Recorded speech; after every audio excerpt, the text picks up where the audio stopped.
नरेंद्र जी, Ayodhya BJP के केंद्र में रहा है मुद्दा। क्या लगता है कि जिस अयोध्या की बात बार बार की जा रही थी, जो वादा बीजेपी की तरफ से बार बार किया जा रहा था, बड़ी उपलब्धि है ये बीजेपी के लिए?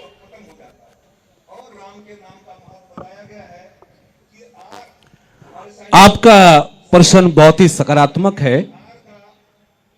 इसके उत्तर के लिए दो लाइन में आपके बीच पढ़ रहा हूं। किसी बड़े संत ने ये शब्द कहे थे कि राज बिना ना धर्म चले है और धर्म बिना सब दले मले है। अच्छे राज्य के बिना धर्म का संचालन संभव नहीं, अच्छे धर्म के बिना मुक्ति संभव नहीं।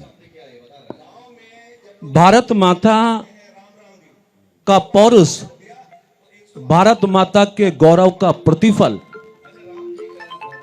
कि देश ने एक ऐसे महान संत को जन्म दिया जिन्होंने प्रधानमंत्री के पद को स्वीकारते हुए भारत की 140 करोड़ जनता को अपना परिवार के केंद्र में रखकर भारतीय जनता पार्टी के उस सैद्धांतिक नारे को, संकल्प को पूरा करने की महती भूमिका निभाई है, जिसके लिए 500 सालों तक अयोध्या में सैकड़ों लाखों कार सेवकों को बहुत सारे इम्तिहान से गुजरना पड़ा। यह सत्य है कि हमारी पार्टी का संकल्प था कि हम कसम राम की खाते हैं और मंदिर वहीं बनाएंगे। क्या बात है।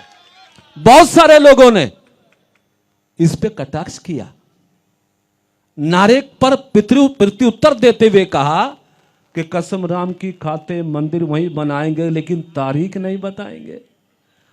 जो लोग हमसे ये पूछते थे कि तारीख नहीं बताएंगे, हम कहते हैं तारीख तय हो गई है 22 जनवरी। आइए अयोध्या में आइए, पुरुषोत्तम भगवान श्री राम की प्राण प्रतिष्ठा की तारीख, समय सब तय हो गया है। जब तय हो गया है तो हमारी पार्टी ने, हमारी सरकार ने पहले अपने मूल के प्रश्न का जवाब देश और दुनिया को दे दिया है।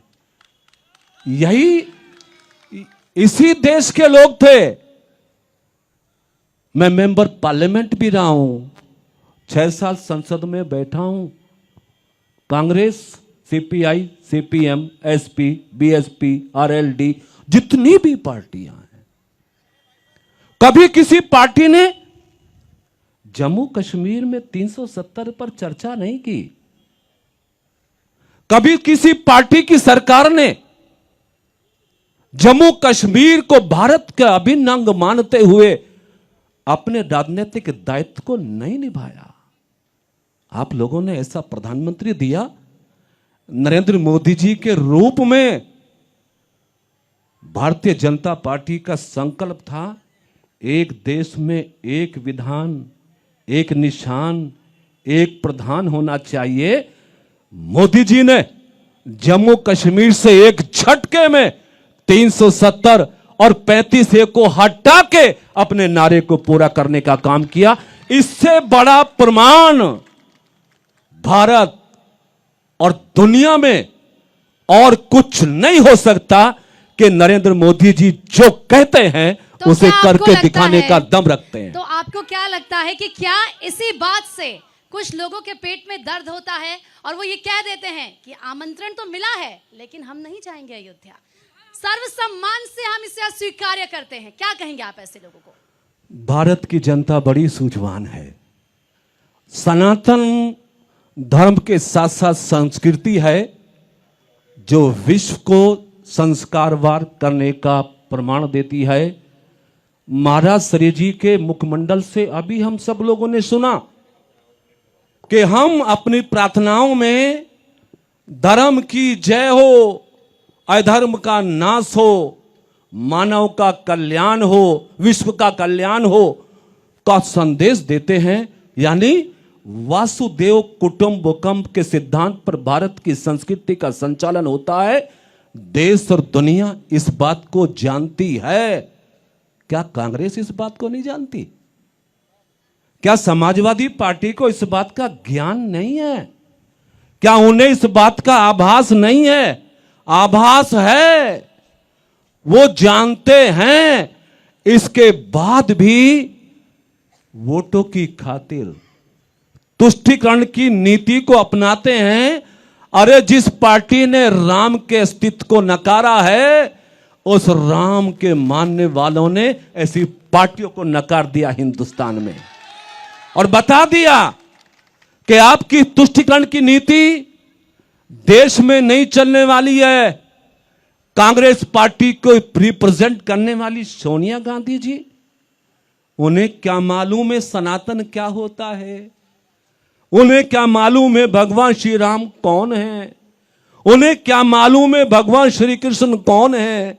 उन्हें मालूम होता तो अयोध्या में मिला हुआ निमंत्रण को वो कभी अस्वीकार नहीं करते। उनके सुपुत्र राहुल गांधी जी, कांग्रेस पार्टी को रिसेंटली लीड करने वाले उनके राष्ट्रीय अध्यक्ष जी, ये कहते हैं कि अयोध्या में 22 जनवरी को नहीं जाएंगे।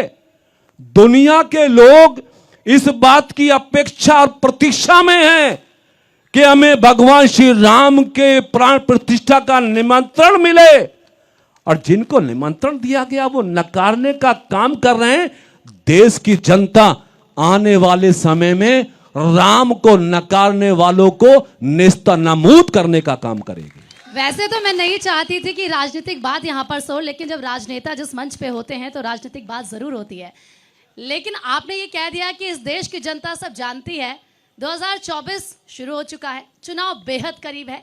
क्या लगता है कि कांग्रेस पार्टी ने अपने पैर पर कुल्हाड़ी नहीं बल्कि कुल्हाड़ी पे पैर मार दिया है? भारतीय जनता पार्टी ने कभी धर्म को राजनीति का मुद्दा नहीं बनाया। हम आस्थावादी लोग हैं, हम भारत की सनातन संस्कृति में भरोसा रखने वाले लोग हैं। भगवान श्री राम की कृपा होती है, उसको हम स्वीकार करते हैं। 2014 में भगवान श्री राम ने कृपा की, प्रचंड बहुमत के साथ देश के यशस्वी प्रधानमंत्री नरेंद्र मोदी जी को प्रचंड बहुमत देकर देश का प्रधानमंत्री बनाने की।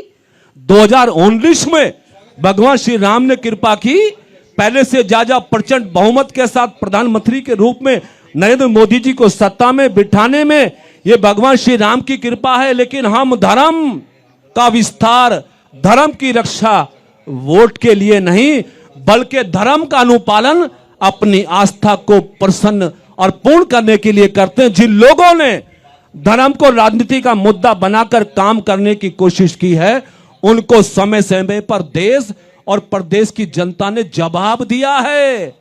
अयोध्या में, इसी अयोध्या में समाजवादी पार्टी की सरकार में राम भक्तों पर गोली चली है।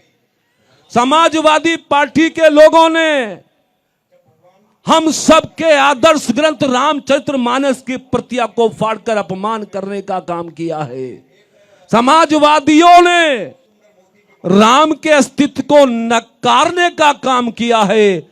जिन्होंने राम को नकारा है, जनता ने और राम भक्तों ने उनको नकार दिया, इसलिए उसका प्रतिफल आज प्रदेश में एक ऐसे यशस्वी तपस्वी योगी महापुरुष के हाथ में प्रदेश की सत्ता है, जो धर्म की सत्ता का संचालन भी करता है और राज सत्ता का भी संचालन करता है। ये बहुत अहम, आज ये बहुत अच्छी डिबेट होने वाली है। कारण है, इस कार्यक्रम का नाम है संत सत्ता संस्कृति सम्मेलन, महाकुंभ का सम्मेलन। और संत बैठे हैं, सत्ता बैठी है, संस्कृति की बात हो रही है। सम्मेलन जो आप देख पा रहे हैं, राजू जी से सवाल रहेगा क्योंकि बात राजनीति की आई, क्योंकि अयोध्या का जिक्र आता है तो राजनीति कहीं ना कहीं पीछे चली जाती है। मैंने पहले भी कहा कि घाट बदले लेकिन राजनीति नहीं बदली। तो जब मंदिर का जिक्र आता है, आस्था का जिक्र आता है, तो मैंने पहले भी ये कहा था, आपसे सवाल रह गया था कि क्या मंदिर का रास्ता 2024 है, जो आरोप लगाती है विपक्ष आप पर।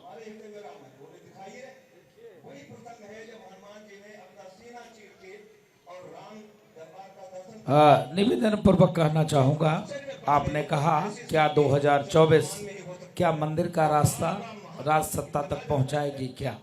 निवेदन है, अभी माननीय मंत्री जी ने कहा हमारे लिए भगवान राम राजनीति के विषय नहीं है। जो सनातन सिखाता है, सनातन संस्कृति सिखाती है, धर्म की जय हो, अधर्म का नाश हो, प्राणियों में सद्भाव हो, विश्व का कल्याण हो। हम उस भाव के साथ बीजेपी के अदना सा कार्यकर्ता होने के बाद कार्य और काम करते हैं। सत्ता की बात आपने किया, सत्ता हिंदुस्तान की अब उसी के पास रहेगी जो सत्य सनातन की बात करेगा, जो सत्य सनातन धर्म की बात करेगा, जो मानवता की बात करेगा, जो साधु संतों की बात करेगा, जो भगवान राम की बात करेगा, भगवान कृष्ण की बात करेगा, भगवान बुद्ध की बात करेगा, भगवान परशुराम की बात करेगा, जो तिरंगे का सम्मान करेगा, जो भारत की मस्तिष्क को ऊंचा करते हुए मंदिर का निर्माण के साथ साथ अयोध्या का डेवलपमेंट करेगा, जो अगर मथुरा की कॉरिडोर की बात करेगा तो वहां पर हॉस्पिटल की भी बात करेगा।